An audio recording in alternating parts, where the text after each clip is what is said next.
澳門機場2024年旅客量達764萬人次，喺2025年前3個季度達550萬人次。但係累計嚟講咧，客運量僅恢復到2019年嘅水平嘅76%。隨住民航活動法將於喺2026年嘅2月正式生效，澳門迎來咗開放天空嘅新階段。該法嘅重要目標之一係開放設立本地航空公司，為澳門建立更加自主性嘅民航體系。澳門嘅航空市場將邁入新嘅發展階段。然而，目前澳門過去多年僅有一家以本地為基地嘅航空公司。整體市場體量亦相對嚟講偏少。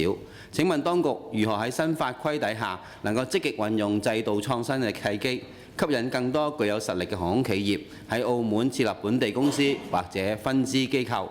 例如同步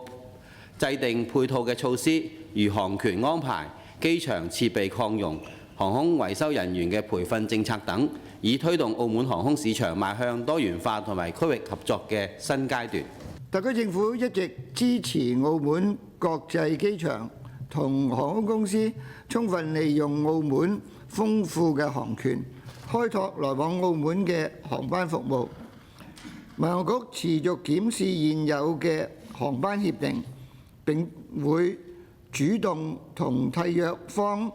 磋商，爭取放寬航權。機場管理公司亦都會大力咁推廣澳門喺航權方面嘅優勢。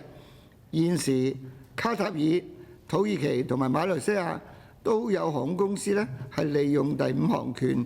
營辦連接澳門嘅全貨運航線。為咗提升澳門國際機場區域連通性，機場公司亦都正在全面檢視現行嘅激勵措施，以鼓勵現有嘅航企強化內地、東南亞以及東北亞嘅航線，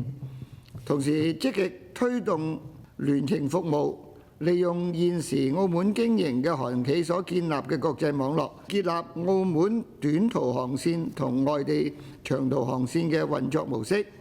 將澳門機場嘅航線網絡接入更廣泛嘅國際長途航線網絡當中。關於嗰個鄰近地區幾個機場嗰啲競爭，咁事實上坦白真嘅，呢個競爭係真係好大。咁其實機場亦都推進緊一個計劃，就係喺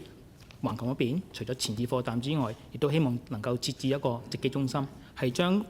橫琴同澳門通過橫琴，亦都係能夠更加走入大灣區入邊，係希望吸引更加多灣區入邊嘅旅客係利用澳門國際機場。